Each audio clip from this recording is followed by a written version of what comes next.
Hello नमस्कार dear student, welcome to success career. आज की इस वीडियो में आप लोग एम्प्लॉयबिलिटी स्किल की पार्ट 4 को करने वाले हैं। ऑलरेडी मैं इंग्लिश लिटरेसी के 81 इंपॉर्टेंट क्वेश्चन को करा दिया है, ठीक है, और कम्युनिकेशन स्किल से 40 क्वेश्चन करा दिया था। तो आगे की इस वीडियो में कम्युनिकेशन स्किल को ही चैप्टर करेंगे। बाकी सीरियल वाइज आप लोग एग्जाम से पहले पहले जो नीमी ऑनलाइन एडमिशन यानी कि भारत स्किल पे नए पैटर्न पे आधारित पीडीएफ है उसको हम लोग डिस्कस और अच्छे से समझते हुए पूरी पढ़ाई करेंगे, जिससे कि आपका 50 नंबर आपके एग्जाम में 50 में 50 आ सके। ठीक है, तो आप लोग वीडियो को अंत तक बने रहेगा और पिछले वीडियो अभी तक नहीं देखा आपने तो जाके देख लीजिएगा। ठीक है, हम लोग कम्युनिकेशन स्किल की पार्ट 2 करने वाले हैं। ऑलरेडी मैंने इसमें 40 क्वेश्चन करा दिया था, तो अब 40 क्वेश्चन से आगे के क्वेश्चन देखेंगे। अगर आपने इन सभी प्रीवियस वीडियो नहीं देखा है तो आप उन प्रीवियस वीडियो को देखिए। चलिए आज की वीडियो को 41 नंबर से स्टार्ट करते हैं। जैसा कि मैं आप लोगों को बोला था कि मैं एग्जाम से पहले पहले पूरी आप लोगों को कंप्लीट करा दूंगा, तो ये मैं अपने तरफ से वादा करता हूँ कि आप लोगों को कंप्लीट कराऊंगा। चलिए 41 नंबर का क्वेश्चन देखिए, दिया है if interviewer is testing your subject knowledge in the interview you should. बोल रहा है कोई इंटरव्यूअर है आपका टेस्ट कर रहा है आपके सब्जेक्ट नॉलेज का इंटरव्यू के माध्यम से, तो यू शुड आपको रहना चाहिए, क्या रहना चाहिए, तो आंसर प्रिसाइजली एंड कम्प्लीटली। देखिए जब आपको कोई इंटरव्यूअर आपका जब भी इंटरव्यू ले आपके सब्जेक्ट नॉलेज से, तो सब्जेक्ट से आपको आंसर जो देना चाहिए वो प्रिसाइजली और कम्प्लीटली होनी चाहिए, यानी कि स्पष्ट और पूर्ण होना चाहिए। ठीक है, करेक्ट आंसर ए ही हो जाएगा। अब देखिए अगर दूसरे और तीसरे और चौथे ऑप्शन को पढ़ते हैं तो देखिए इसमें लिखेगा अवॉइड द क्वेश्चन। बोल रहा है कि क्वेश्चन को अवॉइड करिए, यानी उनसे बचिए, उनसे दूर रहिए। तो ऐसा नहीं है, जब इंटरव्यू हो रहा है तो आप दूर तो नहीं रह सकते, तो ये ऑप्शन नहीं होगा। आंसर वेरी शॉर्टली, आप उसको बोल रहा है कि बहुत ही छोटे में आंसर दीजिए, उत्तर दीजिए, ये भी नहीं होगा। आपको जब भी इंटरव्यूअर अगर आपसे सब्जेक्ट नॉलेज से टेस्ट करता है, इंटरव्यू लेता है, तो आप उसके जो है आंसर प्रिसाइजली और कंप्लीटली दिया करिए। देखिए यहाँ पे दे रहा है गिव डिस्क्रिप्टिव आंसर, तो आप डिस्क्रिप्टिव आंसर भी नहीं दे सकते हैं ना, लिख के थोड़ी ना आप दे सकते हैं। चलिए 42 नंबर का क्वेश्चन देखते हैं। दिया है if you are not selected at the end of an interview it is good to. बोल रहा है कि अगर आप यू आर नॉट सेलेक्टेड, अगर आप सेलेक्ट नहीं होते हैं इंटरव्यू के लास्ट में, तो इट इज़ गुड टू, यह अच्छा है। क्या अच्छा है, तो देखिए जब आप सेलेक्ट नहीं होते हैं इंटरव्यू में, तो आप जो इंटरव्यू ले रहा है ना उसको रिप्लाई थैंकिंग, उसको मतलब धन्यवाद दीजिए the employer for this opportunity, यानी कि इस नियुक्ति के लिए आपका धन्यवाद, आप ऐसे बोलकर चले आइए। देखिए अगर इंटरव्यू में अगर आपका सेलेक्ट नहीं होते हैं तो आपको ऐसे आना चाहिए, ना कि देखिए और ऑप्शन पढ़ रहे हैं तो डिस्करेज अदर कैंडिडेट, आप सिलेक्ट नहीं हुए तो दूसरे कैंडिडेट को डिस्करेज ना करिए, हतोत्साही ना करिए। लीव द प्लेस इमीडिएटली, आप उस जगह को बोल रहा है कि तुरंत छोड़ दीजिए अगर आपका सेलेक्ट नहीं होता है, तो ये भी नहीं करना चाहिए। आप उससे थैंक यू बोलिए और बोलिए कि इस अपॉर्चुनिटी के लिए धन्यवाद। ठीक है, और देखिए दिया है कि ask the reason for not being selected, आप बोला जा रहा है कि उससे रीजन पूछिए कि आप सेलेक्ट क्यों नहीं किए। तो इंटरव्यू जो लेने आता है आप उससे नहीं पूछना चाहिए। अगर आप सेलेक्ट होते हैं तो ठीक है, अगर नहीं होते हैं तो ये रिप्लाई करके आप उसको थैंक यू बोलकर बोल दीजिए कि thank you for this opportunity. Next 43 number का क्वेश्चन देखिएगा। दिया है when you speak to a person you need to, अगर आप किसी पर्सन से बात करते हैं तो आपको आवश्यकता है, कैसा, आपको क्या आवश्यकता होगी, स्टेयर द पर्सन। बोल रहा है कि जो पर्सन है उसको स्टेयर करिए, ध्यान से देखिए। तो बोल रहा है कि आप उस पर्सन को जिससे बात कर रहे हैं एकटक देखिए, नहीं ऐसा नहीं करते हैं, मतलब एकटक किसी को भी नहीं देखा जाता। दिया है look at the person in friendly manner, ये है अगर आप किसी से बात कर रहे हैं तो आपको होना चाहिए, आपको फ्रेंडली मैनर से उससे बात करना चाहिए और उसको फ्रेंडली मैनर से देखना चाहिए। लुक एट द पर्सन यानी कि उस व्यक्ति को देखिए फ्रेंडली मैनर के साथ, यानी कि अपने दोस्त की तरह देखिए उसको। अब अगला दिया है तो यही ऑप्शन सही होगा ना। अगला देखिए look away from the person, बोल रहा है अगर आप उससे बात करिए तो उससे दूर देखिए, तो ये भी नहीं करते, उससे दूर क्यों देखेंगे। लुक एट द फ्लोर, आप उससे बात करिए तो ज़मीन पे देखिए, तो ये तीनों गलत है, ये सही हो जाएगा। आप उसे फ्रेंडली मैनर से देखिए कि वो आपका फ्रेंड है। अगला क्वेश्चन देखिएगा 44 नंबर। दिया है when you are participating in the group discussion, बोला जा रहा है कि जब, व्हेन मीन्स जब होता है, यू आर आप पार्टिसिपेट करते हो ग्रुप डिस्कशन में, जब आप पार्टिसिपेट करते हो ग्रुप डिस्कशन में तो क्या होना चाहिए, लिसन टू अदर केयरलेसली, बोल रहा है कि आप दूसरे को केयरलेसली सुनिए, यानी कि उसकी बातें ध्यान से ना सुनिए। तो देखिए, जब ग्रुप डिस्कशन में जाएंगे तो किसी की बात आपको सुनना ही पड़ेगा, तो ये तो गलत हो गया। स्पीक क्लियर एंड सेंसिबल, हाँ, अगर आप ग्रुप डिस्कशन बैठते हैं तो आपको जो बोलना होगा ना वो एकदम क्लियर बोलना होगा, साफ साफ बोलना होगा, और वो सेंसिबल होनी चाहिए, यानी कि सहानुभूति भरी होनी चाहिए। ठीक है, तो यही ऑप्शन सही हो जाएगा, बी ऑप्शन ही। आगे का क्वेश्चन देखते हैं। मेंटेन आई कंटेंट वाइल स्पीकिंग, बोल रहा है कि आप आई कंटेक्ट बनाए रहिए। तो देखिए, ग्रुप डिस्कशन में आपका आई कंटेक्ट किसी ना किसी पर्सन से तो बना ही रहेगा, तो वो ये भी बात एक तरह से सही है, लेकिन परफेक्ट जो है, आप कोई भी जो भी चीज़ बोल रहे हैं ग्रुप डिस्कशन में वो स्पष्ट और सेंसिबल बोलिए। अलाउ अदर टू स्पीक, और दूसरों को बोल रहा है कि स्पीक करने के लिए अलाउ करिए, आगे दीजिए। तो आप ग्रुप डिस्कशन में बैठे हैं तो दूसरों को बोलने का क्या मतलब बनता है, वो तो अलाउ करेगा टीचर ना, जो ग्रुप डिस्कशन के लिए बैठा है। अगला क्वेश्चन देखिएगा। When a person disagree with our opinion, बोल रहा है जब कोई पर्सन डिसएग्री होता है आपके ओपिनियन से, आपके ख्यालात से, आपके ओपिनियन से, तो क्या करना चाहिए। तो देखिए, जब कोई पर्सन आपसे डिसएग्री हो, वी शुड, हमें करना चाहिए, क्या करना चाहिए, आर्ग्यू स्ट्रांगली। आर्ग्यू मतलब होता है बहस, और स्ट्रांगली मतलब मजबूती से, यानी कि उसे बहुत बहस करना चाहिए, तो गलत। जब आपसे कोई डिसएग्री हो, सहमति ना हो, तो उसे क्यों स्ट्रांगली आप करेंगे। बोल रहा है फाइट विथ पर्सन, उससे लड़ने के लिए बोल रहा है, तो ये भी गलत है। अगर आपसे कोई डिसएग्री है तो उससे लड़ेंगे नहीं, उससे बहस भी नहीं करेंगे, क्या करेंगे, listen to his her view, हम उसके व्यू का मतलब होता है यहाँ पे उसकी जो राय है, उसकी जो सुझाव है, उसकी जो ओपिनियन है, उसको हम लोग सुनेंगे। कीप क्विट, यानी कि आप शांत हो जाइए। तो करेक्ट आंसर क्या हो जाएगा यहाँ पे, थर्ड हो जाएगा। अगर कोई आपसे डिसएग्री है तो क्यों डिसएग्री है उसके बारे में सुनिए उससे। ठीक है, जैसे मान लीजिए दो टॉपिक पे हम बातें कर रहे हैं, जैसे मान लीजिए कि हम बिजनेस ही स्टार्ट करना है, हम दो दोस्त हैं, तो आप कुछ भी उसे बताया कि मेरा आइडिया ये है, अगर वो डिसएग्री होता है तो आप उससे लड़ेंगे थोड़ी ना, या उससे बहस भी नहीं करनी चाहिए। अब उसका पॉइंट आप व्यू सुनिए कि वो क्या बताना चाह रहा है। अगर मान लीजिए कि आपने बताया बिजनेस के लिए आपने ओपन किया, तो उसकी भी सुझाव आप लोग सुन लीजिए, क्योंकि सबकी सुझाव अलग अलग होती है और सबका जो देखने का तरीका होता है वो अलग अलग होता है, तो हो सकता है वो आपसे बेहतर सोचता हो। तो यही करेक्ट आंसर हो जाएगा, listen to his her view. 46 number का क्वेश्चन देखिएगा, दिया है what can be done to avoid repeating the ideas that other have already told. बोल रहा है कि आप क्या कर सकते हैं जब कोई रिपीटिंग करे दूसरे की आइडिया को जो पहले बता चुका है वो, तो क्या करेंगे उस समय। तो we should express our idea even if it is the same, बोल रहा है कि हमें एक्सप्रेस करना चाहिए उस आइडिया को अगर वो सेम है, तो ये गलत है। बार बार रिपीट कर, दूसरे ने वो चीज़ बोल दिया, आपने समझ लिया, फिर वो रिपीट हो रही है बात को, तो क्या करना चाहिए उस समय। तो देखिए, we should listen carefully to avoid repetition. हाँ, ये देखिए, हमें केयरफुली सुनना चाहिए वो चीज़, क्योंकि वो चीज़ अगर रिपीट किया जा रहा है, दोहराया जा रहा है, तो उसको अवॉइड करना चाहिए, यानी कि उससे बचे रहना चाहिए, उसे सुनना ही नहीं चाहिए। करेक्ट आंसर बी हो जाएगा। अगला क्वेश्चन देखिएगा, how do you ask for clarification. How do you ask for clarification. Clarification के मतलब होता है स्पष्ट करना। तो बोल रहा है आप किसी चीज़ को, कोई चीज़ पूछे हैं, आस्क फॉर ए क्लेरिफिकेशन, किसी चीज़ को स्पष्ट करने के लिए आप क्या करेंगे। तो डैट इज़ ट्रू, यह सत्य है, ये नहीं। देखिए, किसी भी चीज़ को अगर क्लेरिफिकेशन करवाना है, स्पष्ट करवाना है किसी से कि आप ये चीज़ मुझे स्पष्ट बताइए, तो आपको क्या कहना होगा, आपको कहना होगा कैन यू प्लीज़ क्लेरिफाई, क्या आप मुझे स्पष्ट क्या कर सकते हैं, बता सकते हैं। स्पष्ट क्लेरिफाई मतलब होता है स्पष्ट बताना। ठीक है, तो कैन यू प्लीज़, कृपया आप मुझे क्लेरिफाई कर सकते हैं, स्पष्ट बता सकते हैं। करेक्ट आंसर क्या हो जाएगा, बी हो जाएगा।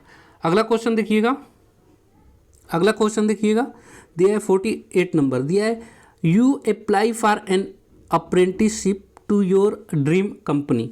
बोल रहा है कि आपने अप्लाई किया अप्रेंटिसशिप के लिए अपनी ड्रीम कंपनी में, यानी कि आप जिस कंपनी में सोच रहे हैं उस कंपनी में। देखिए, ड्रीम कंपनी क्या हो सकती है, बहुत से कैंडिडेट का मन होता है कि हम रेलवे में अप्रेंटिस करें, बहुत से लड़कों का मन होता है कि मैं VSSC में करूं, किसी को इसरो में मन करता है कि मैं इसरो में, किसी का हाल एयरोनॉटिक लिमिटेड में मन करता है कि अप्रेंटिस करूँ। तो आपकी जो ड्रीम कंपनी होगी उसमें आप अप्रेंटिस करना चाहते हैं, अप्लाई करना चाहते हैं, but you receive a rejection mail. लेकिन जब आपने ड्रीम कंपनी में अप्लाई किया तो आपने एक मेल रिसीव किया जिसमें रिजेक्ट कर दिया गया आपको फॉर्म को। How will you handle the situation, आप उस समय अपने आपको किस तरह सिचुएशन को हैंडल करेंगे ये बोल रहे हैं। ठीक है, आपने अप्रेंटिसशिप के लिए आप किसी ड्रीम कंपनी में अप्लाई किया और वहाँ से आपको रिजेक्शन मेल आ गया, तो आप उस सिचुएशन को कैसे हैंडल करेंगे। तो देखिए आगे पढ़ते हैं। यू गेट डिप्रेस, आपको क्या होना चाहिए, दुखी हो जाना चाहिए? नहीं, बिल्कुल दुखी नहीं होनी चाहिए, क्योंकि देखिए अगर एक में नहीं होगा तो आपके पास तो हज़ारों ऑप्शन है ना। दूसरा देखिए यू फील वर्दी, आपको यूजलेस महसूस होना चाहिए, आप अयोग्य हैं उसके लिए, तो ये भी नहीं महसूस करना चाहिए। अगला है you thank them and move on, हाँ ये चीज़ बिल्कुल सही है कि आप उसे थैंक यू बोलिए और आगे बढ़िए, यानी कि अब आगे दूसरे वैकेंसी के लिए आप फॉर्म भरिए, क्योंकि अब भी देखिए आईटीआई करने के बाद अब बहुत से फार्म भरेंगे लोग। ठीक है, तरह तरह की जॉबें आती है, मैं अपने चैनल पे डिस्कस ही करता रहता हूँ आप लोगों से, तो आगे आप लोगों को आईटीआई में जॉब में 100% बताऊँगा कि आप कहाँ कहाँ जाकर जॉब कर सकते हैं, क्योंकि बहुत सारे वैकेंसियों को मैं डिस्कस करता रहता हूँ। अगर आप वीडियो सेक्शन में जाके देखेंगे तो टोटली आईटीआई से रिलेटेड जो जॉब आता है मैं आप लोगों से बताता हूँ। तो अगर आप किसी में सिलेक्ट नहीं होते हैं तो उस मेल को थैंक यू बोल दीजिए और अपने आगे काम करते रहिए, कहने का मतलब है ना। उसके लिए आपको उदास होने की ज़रूरत नहीं है, आप उसके लिए अयोग्य मत महसूस करिए अपने लिए। या यहाँ पे देखिए चौथा दिया you send them an angry mail, आपको बोल रहा है कि एक क्रोधित भरी उसको मेल भर करिए, तो क्या करने की ज़रूरत है, तो इससे अच्छा महसूस नहीं होगा। आप उसको थैंक यू बोलकर अपने आगे का काम में लग जाइए। अगला देखिए 49 नंबर का क्वेश्चन है, दिया how do successful people handle failure.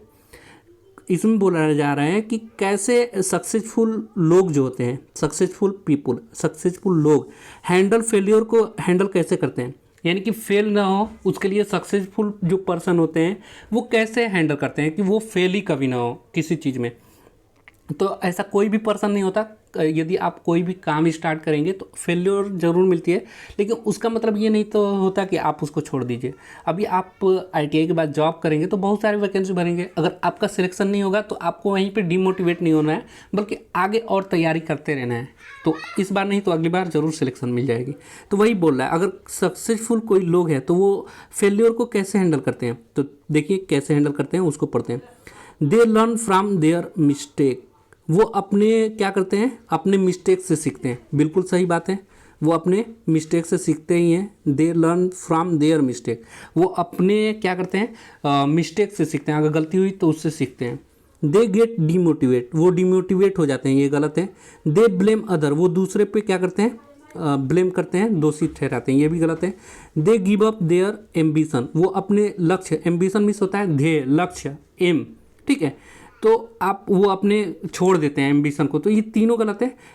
Successful जो हैंडल को सिचुएशन कैसे करते हैं, जो उनसे गलती हो जाती है ना उससे सीखते हैं कि अगली बार वो काम करने में उनसे गलती ना हो। अगला 50 नंबर का क्वेश्चन देखिएगा, दिया है व्हेन अदर्स से हर्टफुल थिंग, अगर दूसरे कोई, जब आपको दूसरा कोई हर्टफुल थिंग कहे, यानी कि आपको हर्ट करे, कोई ऐसी बात बोल दे जिससे आपको बुरा लगे, अबाउट अस वी शुड, हमें क्या करना चाहिए उस समय। अगर कोई आपको ऐसी चीज़ें बोल देता है जैसे गाली दे दिया, तो उस समय आपको क्या करना चाहिए, वी शुड क्या करना चाहिए, value their words and believe it, उसके बातों को वैल्यू देना चाहिए और विश्वास करना चाहिए। बिल्कुल गलत है, अगर आपको कोई गलत बोले और आप सही हैं तो उसके बातों को वैल्यू ना दीजिए बिल्कुल, और उस पर विश्वास भी मत करिए, तो ये गलत हो गया। दूसरा दिया है ignore such idea and believe in our self, बोल रहा है कि उसके आइडिया और विचार को क्या करिए, इग्नोर करिए, मतलब कि उसको ध्यान पे मत लाइए। And believe in our self, और अपने आप पर क्या करिए, भरोसा रखिए। तो बिल्कुल सही बात है, अगर कोई आपको गाली दे तो उसको छोड़ दीजिए, आप जो कर रहे हैं अच्छा कर रहे हैं, तो आपको पता है तो आप अपने काम में लगे रहिए। अगला दिया है कि talk hurtful thing about them, आप बोल रहा है कि आप भी उससे हर्टफुल थिंग के बारे में बात करिए, ठीक है, यानी कि आप भी उसको गाली दीजिए। तो ऐसा नहीं किया जाता, अगर आपको कोई गाली दे रहा है तो आपको गाली रिपीट नहीं देनी चाहिए। दिया है behave according to their word, आपको बिहेव करना चाहिए उसके अकॉर्डिंग जो वो बोला है, तो ये भी नहीं करना चाहिए। आपको क्या करना चाहिए, उसके बातों को, आइडिया को इग्नोर करनी चाहिए और अपने आप पे भरोसा रख के आपको काम करना चाहिए। अगला दिया है 51 नंबर का क्वेश्चन, दिया है identify a long term goal from the following, बोल रहा है इसमें से आपको लॉन्ग टर्म गोल को आइडेंटिफाई करना है, यानी कि पहचानना है। लॉन्ग टर्म गोल क्या हो सकता है, तो देखिए मास्टरिंग टाइपिंग स्किल या working for a reputed company. तो देखिए लॉन्ग टर्म जो गोल होता है, आप मास्टर इस टाइपिंग स्किल सीखेंगे तो आप इसको 3 से 4 महीने 6 महीने में सीख जाएंगे, तो ये लॉन्ग टर्म नहीं है। लेकिन आप किसी कंपनी, रेपुटेड कंपनी, यानी कि रेपुटेड का मतलब होता है विख्यात, प्रसिद्ध कंपनी आप जान ही रहे हैं, तो किसी प्रसिद्ध कंपनी में, किसी अच्छे कंपनी में आप जॉब कर रहे हैं, तो ये आपके लिए क्या होगा, लॉन्ग टर्म गोल होना चाहिए कि आप देखिए अगर आप किसी अच्छे कंपनी में जॉब कर रहे हैं तो आपको पैसे भी अच्छे मिलते हैं और फैसिलिटीज़ भी बहुत अच्छी मिलती है, रहने खाने पीने का सारी सुविधाएं मिलती है। तो ये देखिए ये लॉन्ग टर्म नहीं है, कंप्यूटर यूज करना लॉन्ग टर्म नहीं है। लर्निंग फॉरेन लैंग्वेज, ये भी आप शॉर्ट टर्म में सीख जाएंगे। फॉरेन लैंग्वेज जैसे कि मान लीजिए आपको इंग्लिश ही सीखना है, ये भी तो एक फॉरेन लैंग्वेज है, तो आप 3-4 महीने अगर स्पीकिंग करेंगे इंग्लिश का तो सीख जाएंगे। तो ये सभी लॉन्ग टर्म नहीं है। लॉन्ग टर्म क्या है, किसी रेपुटेड कंपनी में, किसी प्रसिद्ध कंपनी में लंबे समय तक जॉब करना, ये आपका गोल होना चाहिए। अगला है 52 नंबर का क्वेश्चन दिया है, once we enter a work place our communication has to be. बोल रहा है कि जहाँ पे हम काम करते हैं, वर्क प्लेस का मतलब होता है काम करने का जगह, जैसे कंपनी हो गया या कोई वर्कशॉप हो गया। वंस वी इंटर यानी कि हम जब प्रवेश करते हैं किसी वर्क प्लेस पे, यानी कि जहाँ काम करते हैं आप, ठीक है, कंपनी मान लीजिए उसको, our communication has to be, हमारा जो कम्युनिकेशन होता है, बातचीत होगा, वो कैसा होना चाहिए, ये बोल रहा है। तो पर्सनल होना चाहिए। तो देखिए आप जब वर्क प्लेस पे जाइए तो पर्सनल बातें मत करिए, ठीक है, केयरलेस बात करिए, यानी कि ध्यानपूर्वक बातें मत करिए। वहाँ प्रोफेशनल बात करना पड़ेगा आपको, यानी कि जिस काम से रिलेटेड आप वर्क प्लेस पे गए हैं, जैसे मान लीजिए कि मारुति सुजुकी कंपनी में आप जाएंगे तो वहाँ आपको काम से रिलेटेड ही बात करने को मिलेगा, ठीक है, कि ये काम हुआ कि नहीं, आपने मारुति सुजुकी का व्हील बनाया कि नहीं, व्हील लगाया कि नहीं, नट बोल्ट खोला कि नहीं, वो प्रोफेशनली बात होती है। प्रोफेशनल का मतलब होता है जिस काम से जुड़े हैं आप, वो काम, ठीक है। तो किसी भी वर्क प्लेस पे जाएंगे तो आपको उसी से रिलेटेड बात करने को मिलेगा। चौथा ऑप्शन दिया है यूजलेस बात करनी चाहिए, तो ये भी गलत है, यूजलेस बात क्यों करेंगे भाई। 53 नंबर का क्वेश्चन देखिए, दिया है what is the basic need for people at work place to communicate. बोल रहा है कि बेसिक ज़रूरत क्या होती है किसी भी लोग को अपने वर्क प्लेस पे बात करने के लिए। तो देखिए क्या क्या ज़रूरत पड़ी है, to have an understanding about each others work, यानी कि जो जहाँ पे आप वर्क करते हैं तो ये बेसिक ज़रूरत होती है कि जो आप लोगों के साथ वर्क कर रहे हैं उनको समझना, ठीक है। To have an understand about each other, एक दूसरे को समझना, बिल्कुल सही है। जहाँ पे आप काम कर रहे हैं तो आपको सबको समझना पड़ेगा कि मैनेजर का क्या काम होता है, किसी टेक्नीशियन की क्या काम होता है, ये सभी समझना पड़ेगा। दिया है for smooth operation of the work, आपको वहाँ पे जो ऑपरेशन हो रहे हैं यानी कि जो कार्य चल रहे हैं उसको समझना पड़ेगा, ये भी बिल्कुल सही है। और तीसरा दिया है to help and encourage each other, आप एक दूसरे को क्या करिए, एक दूसरे को हेल्प करिए, ठीक है, और एक दूसरे को उत्साहित करिए काम के लिए ना वहाँ पे। तो ये तीनों ऑप्शन सही है। तो करेक्ट आंसर क्या हो जाएगा, तो करेक्ट आंसर यहाँ पे हो जाएगा all of the above, correct answer चौथा हो जाएगा। 54 नंबर का क्वेश्चन दिया है main and women have different ways of communicating at the work place. बोल रहा है कि जो मैन है और वुमेन है ये डिफरेंट तरह के कम्युनिकेटिंग वर्क प्लेस पे करते हैं, ठीक है, यानी कि लड़का लड़की हैं, लड़का या लड़की ये दोनों किसी जॉब पे लगे हुए हैं तो वो डिफरेंट तरह के कम्युनिकेट करते हैं, बातचीत करते हैं। Understanding this difference is called, और इस अंडरस्टैंडिंग करिए इस डिफरेंस को, अगर लड़का लड़की बात कर रहे हैं तो वो क्या कर सकते हैं, तो उनके अंदर जेंडर सेंसिटिविटी होती है, इसके वजह से वो बातें करते हैं। तो करेक्ट आंसर क्या हो जाएगा यहाँ पे, बी हो जाएगा। अगला क्वेश्चन 55 नंबर का क्वेश्चन देखिएगा, दिया है professional networking is extremely beneficial because. अभी मैंने बताया प्रोफेशनल का मतलब क्या होता है, जिस काम से आप जुड़े हैं, जिस प्रोफेशन से आप जुड़े हैं, जिस व्यापार से जुड़े हैं, जिस जॉब से जुड़े हैं, जिस नौकरी से जुड़े हैं, उसी को प्रोफेशनल वर्क बोला जाता है। तो अगर आपके पास प्रोफेशनल नेटवर्क है, नेटवर्क का मतलब होता है कि आपने जो काम किया वहाँ पे आपके साथ जो काम करने वाले हैं वो आप एक दोस्त बन गए। ऐसा मान लीजिए मैं जॉब कर रहा हूँ तो मेरे जितने भी दोस्त होंगे जॉब करने वाले वो मेरा प्रोफेशनल नेटवर्क कहलाएगा ना। अब बोल रहा है एक्सट्रीमली बेनिफिशियल, यानी कि पूर्ण रूप से, एक्सट्रीमली मीन्स पूर्ण रूप से, बेनिफिशियल मीन्स फायदा होता है। तो प्रोफेशनल नेटवर्किंग है आपके पास तो पूर्ण रूप से आपका फायदा होगा, क्योंकि बिकॉज मीन्स क्योंकि, क्यों होगा फायदा, they make a large group of friend, ये लंबे ग्रुप बनाते हैं दोस्त का। तो नहीं, आपका प्रोफेशनल अगर नेटवर्क है, दोस्त हैं आपके, तो ये क्या करेंगे आपको, तो आपको ये करेंगे, they can help us find good opportunity. अगर आपके प्रोफेशनल से जुड़े, आपके काम से जुड़े लोग हैं, जैसे मान लीजिए कि आपका ट्रेड फिटर है, ठीक है। ITI है तो फिटर हो सकता है, इलेक्ट्रीशियन हो सकता है। तो अगर आपके पास फिटर के दोस्त हैं या फिटर के से रिलेटेड प्रोफेशनल इंसान हैं आपके पास, उनसे जुड़े हुए हैं, तो आपको क्या करेंगे, वो हेल्प करेंगे अच्छे अपॉर्चुनिटी, अच्छे जॉब पाने में। तो इसलिए बोला जाता है प्रोफेशनल नेटवर्क बनाए, न कि लंबे ग्रुप आपके दोस्तों को दिखाना है। अगला दिया है it is fun to know many people, यह एक मजाक बनेगा बहुत से लोगों को जानने का, तो ये भी आपका टारगेट नहीं होना चाहिए। They can solve all our problem, ये भी गलत बात है। अगर आप प्रोफेशनल नेटवर्क है, आपके पास प्रोफेशनल दोस्त हैं जिस काम से आप जुड़े हैं, तो आपको अच्छे अपॉर्चुनिटी में सहायता करेंगे पाने में। जैसे मान लीजिए कि अच्छा जॉब आपको खोजने में मदद करेंगे वो लोग।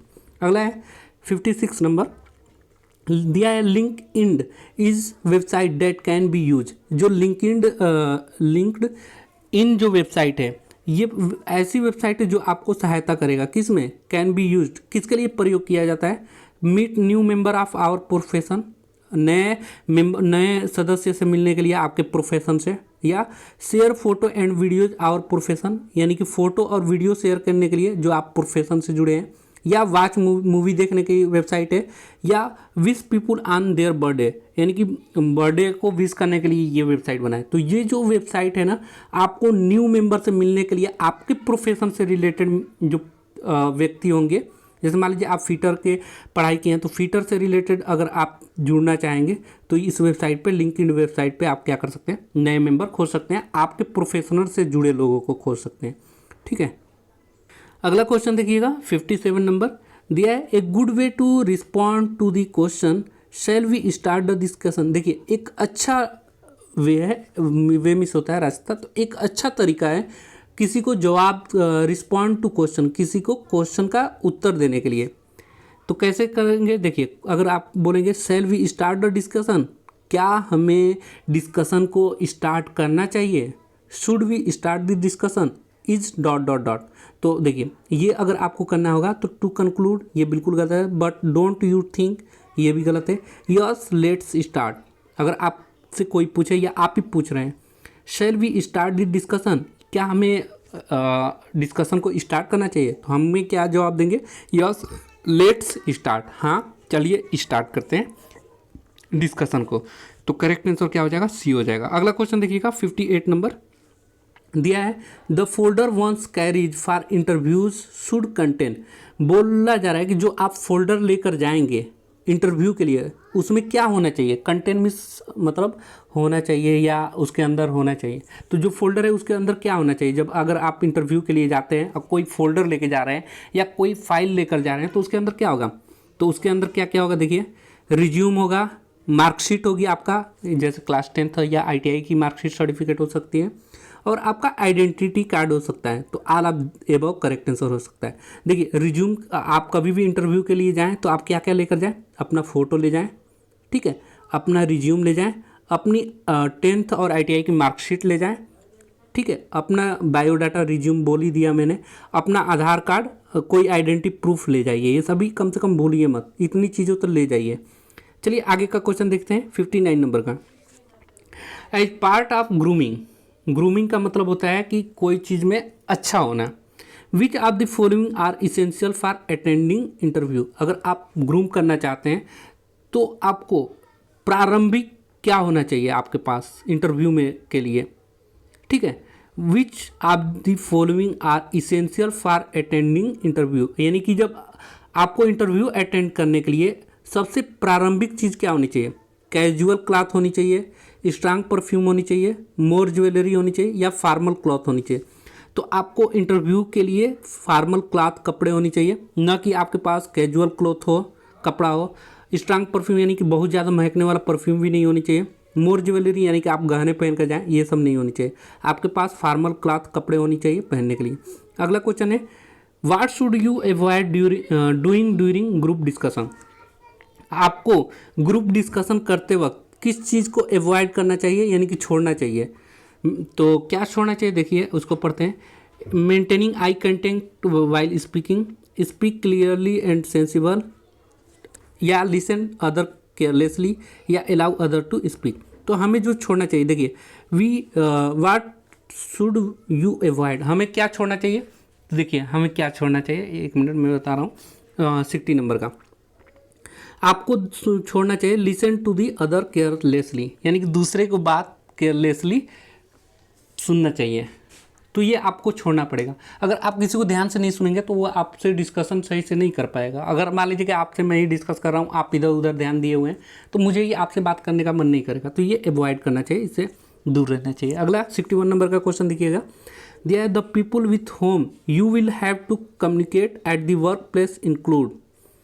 तो देखिए, जब आप किसी से the people with whom you will have to communicate, जिससे आप बात कर रहे हैं वर्क प्लेस पे, कौन सी चीज़ें इंक्लूड होनी चाहिए, शामिल होनी चाहिए। तो देखिए, किसी भी वर्क प्लेस, यहाँ पे वर्क प्लेस की बात हो रहा है, यानी कि जॉब करने का जगह। वर्क प्लेस का मतलब जहाँ आप काम करते हो, कंपनी हो सकती है, वर्कशॉप हो सकता है, कोई भी चीज़ हो सकती है, स्कूल कॉलेज वगैरह हो सकते हैं। तो देखिए, वहाँ पे जो कम्युनिकेट करेंगे, आप किससे कम्युनिकेट करेंगे? या तो आपका वहाँ पे सुपरवाइजर होगा या को वर्कर होगा, यानी कि आपके सहकर्मी होंगे, साथ काम करने वाले होंगे। ठीक है, तो वर्क प्लेस पे कौन होगा? वर्क प्लेस पे तो यही होंगे ना, सुपरवाइजर और को वर्कर। तो यही आंसर सही हो जाएगा, न कि आपको मोस्टली फ्रेंड होंगे वहाँ पे, फैमिली मेम्बर भी नहीं होगा वहाँ पे, ठीक है, और नहीं क्लासमेट वहाँ पे होंगे। तो आपका वर्क प्लेस पे कौन होगा? सुपरवाइजर और को वर्कर होगा। तो उसी से तो आप कम्युनिकेट कर पाएंगे, उसी से आप बातें कर पाएंगे। चलिए 63 नंबर का क्वेश्चन देखिए, दिया है what is the ideal way to communicate at work place. एक आदर्श बोला है, एक आदर्श ऐसा कौन सा तरीका, एक क्या तरीका है वर्क प्लेस पे कम्युनिकेट करने का? आदर्श तरीका क्या है? ठीक है, यानी कि जो जगह पे आप काम करते हैं उस जगह पे बात करने का आदर्श तरीका क्या है? तो showing respect and active listening, ये बिल्कुल सही है। आपको रिस्पेक्ट सबको दिखाना होगा, जिस जगह पे आप काम कर रहे हैं सबको रिस्पेक्ट दिखाना होगा, और आपको सुनना होगा सबकी बातें एक्टिव वे में, यानी जो काम करने के लिए आपको सुपरवाइजर बोलो वो आपको सुनना पड़ेगा।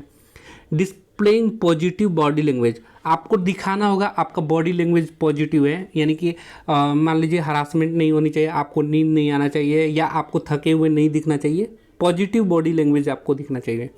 अगला क्या है? Be willingly to ask question and willingly to give feedback. जो चीज़ें आपको नहीं आए उसके लिए पूछने की इच्छा रखनी चाहिए, ठीक है, और अपनी फीडबैक भी देना चाहिए। जैसे मान लीजिए कि आपने कोई नया नया कंपनी में गए तो आपको क्वेश्चन पूछना चाहिए, ये कहने का ये बोल रहा है, तो ये भी सही है। तो करेक्ट आंसर इसका क्या हो जाएगा? All of the above correct answer हो जाएगा। नेक्स्ट 64 नंबर का क्वेश्चन देखिएगा, दिया है identify the short term goal for following. इसमें से बोल रहा है कि शॉर्ट टर्म गोल क्या है, इसको पहचानिए, आइडेंटिफाई करिए, यानी कि पहचानिए। शॉर्ट टर्म, अभी ऊपर हमने लॉन्ग टर्म देखा था। लॉन्ग टर्म क्या था कि एक अच्छे कंपनी में, प्रसिद्ध कंपनी में लंबे समय तक वर्क करना। अब यहाँ पे शॉर्ट टर्म पूछ रहा है, तो मेंटेनिंग गुड हेल्थ, देखिए आपको अच्छा यानी कि मेंटेन करना चाहिए आपके अच्छे स्वास्थ्य को। तो आपका बॉडी सही हो तो ये लंबे समय होना चाहिए ना, ये नहीं कि आप बीमार पड़ जाएं। तो ये तो लॉन्ग टर्म है ना, तो ये नहीं होगा शॉर्ट टर्म के लिए। लीडिंग ए हैप्पी लाइफ, हाँ आपको जो लाइफ है ये हैप्पी होनी चाहिए, खुशी होनी चाहिए। तो ये भी तो लंबा समय होना चाहिए, यानी कि आपकी पूरी लाइफ आप खुश रहें, ये भी तो लंबा समय होना चाहिए। बीइंग हेल्पफुल, आपको किसी की सहायता करने वाला होना चाहिए, तो ये भी तो लंबे समय तक होना चाहिए। ये नहीं कि आज हेल्प कर दिया कल उसको बोलकर निकाल लिया, ऐसा नहीं होना चाहिए। तो करेक्ट आंसर जो बचा वही होगा। ड्राइविंग, लर्निंग ड्राइविंग ए कार, हाँ देखिए ये शॉर्ट टर्म कोर्स है। अगर मान लीजिए कि आप लर्निंग मिस होता है सीखना, ड्राइव मिस होता है चलाना, ए कार मिस एक कार। तो कार चलाना एक शॉर्ट टर्म है, यानी कि आप 3 से 2 दिन में भी सीख सकते हैं, 3 दिन में भी सीख सकते हैं, 10 दिन में भी सीख सकते हैं, 1 महीने में भी सीख सकते हैं, ये आपके ऊपर है। लेकिन 1 महीने में तो आप अगर लगातार रेगुलर 10-15 किलोमीटर चला रहे हैं तो 1 मंथ बहुत होगा आपको, तो ये शॉर्ट टर्म गोल है।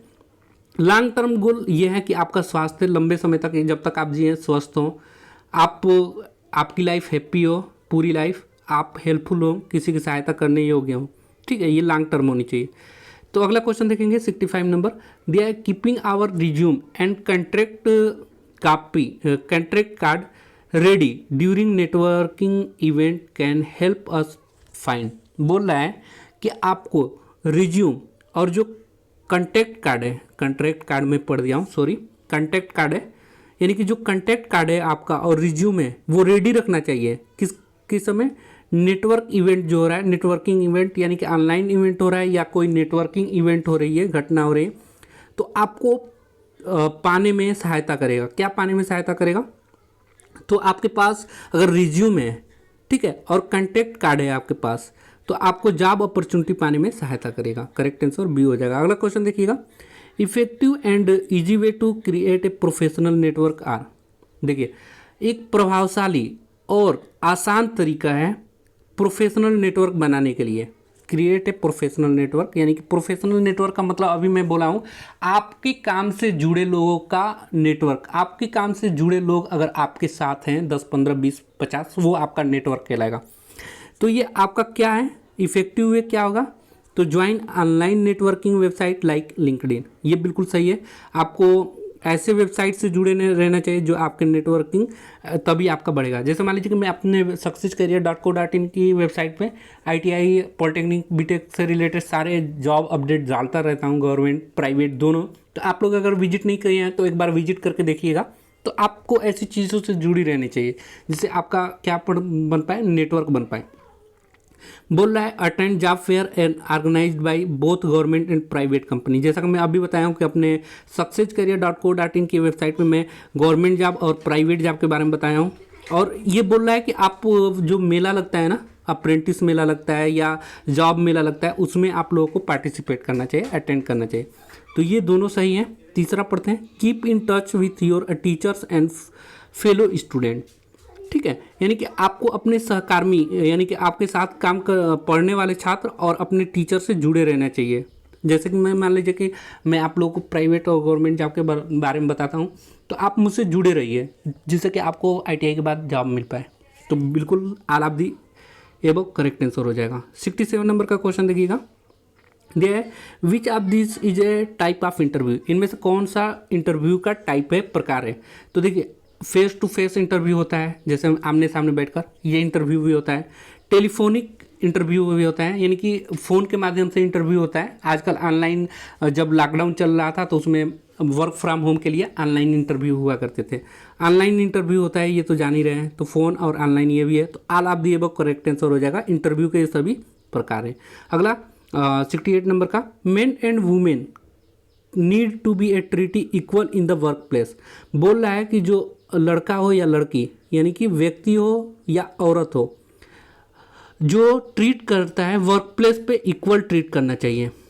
ठीक है, need to be treat equal in the work place, यानी कि जो काम करने का जगह मैन और वुमेन क्या है, इक्वल है। अगर मान लीजिए कि आपको 800 रुपये पर डे मिल रहा है अगर किसी काम का, तो कोई अगर लड़की भी वर्क करेगी तो उसे भी 800 रुपये पर डे मिलना चाहिए। ये इक्वलिटी होता है। It is good to avoid, यह क्या अवॉइड करने पे पता होगा। तो देखिए, अगर इक्वलिटी होना चाहिए, यानी कि लड़का लड़की दोनों बराबर हैं, उसके लिए आपको कमेंटिंग अबाउट वुमेन एम्प्लॉय, आप बोल रहा है कि आप वुमेन एम्प्लॉय को कमेंट करिए, ये बिल्कुल इक्वलिटी को शो नहीं करता। हरासिंग वुमेन एम्प्लॉय, आप हरास करिए उसको, मतलब थका दीजिए, या कोई भी हरासमेंट ऐसा कोई वर्ड बोलिए, तो ये भी गलत है। ट्रीट वुमेन एम्प्लॉय बैडली, यानी कि उसे बैडली ट्रीट करिए, यानी कि बुरा व्यवहार करिए, ये भी गलत है। तो यानी कि सब गलत है। ऑल ऑफ दी अबव क्या है, ये सभी गलत है। It is good to avoid, हमें इन सब से क्या करना चाहिए, बचना चाहिए, अवॉइड करना चाहिए। अगला क्वेश्चन देखिएगा, 69 नंबर का दिया है, when you send your resume through mail. अगर आप किसी को मेल के थ्रू रिज्यूम सेंड कर रहे हैं, किसी को अपनी बायोडाटा सेंड कर रहे हैं, you are sending it in the form of, आपको यह सेंड किस माध्यम में करना चाहिए, ड्राइव के माध्यम से करना चाहिए, अटैचमेंट, मार्क टेक्स्ट या कुकीज एडवर्टाइजमेंट के रूप में। तो जब भी आप किसी को अपना रिज्यूम मेल करिए तो अटैचमेंट के थ्रू क्या करिए, उसको सेंड करिए। अगला, it is useful to get recommendation and endorsement from. बोल रहा है कि आपको एक यूजफुल रिकमेंडेशन करेंगे और साथ निभाएंगे। कौन निभाएगा, तो फैमिली मेम्बर्स, फ्रेंड्स या फार्मर या कॉलेजियस एंड सुपरवाइजर। तो करेक्ट आंसर क्या हो जाएगा, जो आपके पहले कॉलेजियस थे और सुपरवाइजर थे वो आपका क्या करेंगे, रिकमेंड करेंगे और इंडोर्समेंट करेंगे कि आप अच्छे जॉब के लिए, अपॉर्चुनिटी के लिए यहाँ पे काम करिए। अगला है 71 नंबर का, दिया है when you check your watch frequently. बोल रहा है कि बार बार यदि आप अपने घड़ी को चेक कर रहे हैं, when you check your watch care frequently, frequently में से होता है बार बार। वाइल स्पीकिंग टू सुपरवाइजर, जब सुपरवाइजर से आप बात कर रहे हो और बार बार उस समय आप घड़ी देखेंगे, ही आर सी विल गेट, वो क्या ध्यान देगा, आप एक एक्साइटेड हैं उससे बात करने के लिए, या आप उससे उदास हैं, या सरप्राइज हैं, या इरिटेट हैं। तो मान लीजिए कि मैं ही आपसे बात कर रहा हूँ और बार बार आप अपनी घड़ी देख रहे हैं, तो इससे क्या पता चलेगा आपके बारे में कि आप मुझसे इरिटेट हैं, जल्दी मतलब समय देख रहे हैं कि कब जल्दी बीत रहा है, ये जल्दी समय बीत जाए, ऐसा होता है आपके अंदर, कभी कभी महसूस किए होंगे। तो इरिटेट का मतलब होता है कि मतलब उस चीज़ से घबरा जाना, उस चीज़ से घबराना ना कि ये जल्दी समय ख़त्म हो जाए, इससे बातें ना हो जल्दी, मतलब बार बार घड़ी समय देख कर हम बिताते हैं। अगला क्वेश्चन देखिएगा, वाट kind of emotional barrier can be overcome when people communicate. बोल रहा है किस प्रकार का इमोशनल यानी कि भावनात्मक बाधाएं आ सकती हैं व्हेन पीपुल कम्युनिकेट, जब लोग आपस में बातचीत करते हैं उस समय। तो देखिए इमोशनल बैरियर कब आएगा, यानी कि प्रभावशाली और बाधाएं कब आएगी, अगर आप किसी पे भरोसा नहीं करते हैं, मिसट्रस्ट है, विश्वास नहीं करते हैं और आप उससे डरे हुए हैं, ठीक है, तो आपका कम्युनिकेशन जो होगा वो अच्छा नहीं हो पाएगा। तो ये दोनों सही है, अगर आप उस पर विश्वास नहीं करते हैं और आपको उससे डर लगता है। जैसे मान लीजिए कि अगर आप अपने घर में किसी पापा से या किसी से डरते होंगे तो उनसे भी आप बात सही से नहीं कर पाएंगे। अगर कोई आपका दोस्त बहुत ही बड़ा बदमाश और बहुत ही बड़ा विश्वासघाती है तो आप भी उससे बात करेंगे तो अच्छे से बातें नहीं कर पाएंगे, उसकी बातों पे आप विश्वास नहीं कर पाएंगे। तो दोनों यहाँ पे है, तो both A and B correct answer हो जाएगा। अगला क्वेश्चन देखिएगा 73, we should be careful about what we share on social media because. हमें बोल रहा है कि केयरफुल रहना चाहिए जब हम किसी चीज़ को सोशल मीडिया पे शेयर करते हो। वाट वी मतलब बोल रहा है कि अगर मान लीजिए आप फेसबुक चलाते हैं या इंस्टाग्राम चलाते होंगे तो कुछ भी चीज़ उस पर शेयर कर रहे हैं तो हमें क्या चीज़ें ध्यान रखनी चाहिए, क्या चीज़ सावधानी बरतनी चाहिए। तो हमें सावधानी बरतनी चाहिए, क्यों बरतनी चाहिए, our families will know about it otherwise. हमारी जो फैमिली है वो क्या करेगी, उसके बारे में जानेगी, इसलिए आपको केयरफुल से ध्यान से उस चीज़ को शेयर करनी चाहिए। अगला दिया है पोटेंशली एम्प्लॉयर में डू ए बैकग्राउंड चेक। तो देखिए जो चीज़ आप शेयर कर रहे हो फैमिली जानेगी तो आपको कुछ नहीं करेगी, आपको अधिक से अधिक डांट सकती है। लेकिन जब आप ITI होल्डर बनेंगे और आप जॉब के लिए जाएंगे तो जो वहाँ के एम्प्लॉयर हैं आपके बैकग्राउंड चेक करेंगे, इसलिए आप उस चीज़ को क्या करिए, सही ढंग से डालिए, क्योंकि जो आप शेयर किए रहते हैं ना उससे आपके दिमाग के बारे में पता चल जाता है कि आपका दिमाग कैसा हो सकता है, इसलिए बोला जा रहा है। Our friends will share it to other, और जो हमारे फ्रेंड है इसको क्या कर सकते हैं, दूसरों को शेयर कर सकते हैं, ठीक है। तो यहाँ जो करेक्ट आंसर हो जाएगा ऑल ऑफ दी अबव होगा, क्योंकि हमें ध्यान रखना चाहिए क्योंकि हमारा जो सोशल मीडिया होगा वो फैमिली भी चेक कर सकती है, और जो एम्प्लॉयर है हमारे बैकग्राउंड के बारे में पता लगा सकते हैं, और जो फ्रेंड है उसे दूसरे के पास शेयर कर सकते हैं। इस वजह से जो भी चीज़ें आप शेयर करिए उसको सही से ढंग से शेयर करिए। तो इस प्रकार 73 क्वेश्चन हो गया, ठीक है। अब हम आगे की क्लास यानी कि कल की क्लास ये तीसरा चैप्टर IT लिटरेसी से होगा। आप लोगों को मैं बताया था, देखिए 2 क्लासें कंप्लीट हो गई, यहाँ पे मैं दिखा दूँ आप लोगों को। इंग्लिश लिटरेचर 81 क्वेश्चन हो गए जो इंपॉर्टेंट था, और कम्युनिकेशन स्किल के 73 क्वेश्चन हो गए। अगला जो हमारी क्लास आएगी IT लिटरेचर से होगा 80 क्वेश्चन जो कि इंपॉर्टेंट होगा। तो अगली क्लास के लिए आप लोग चैनल पर बने रहिएगा और चैनल को सब्सक्राइब कर लीजिएगा कि आने वाले फ्यूचर में भी आपको इस चैनल के माध्यम से जॉब वगैरह मिल पाए। आज के लिए वीडियो में इतना ही। Thanks for watching this video guys, मिलेंगे नेक्स्ट अपडेट में, तब तक के लिए बाय।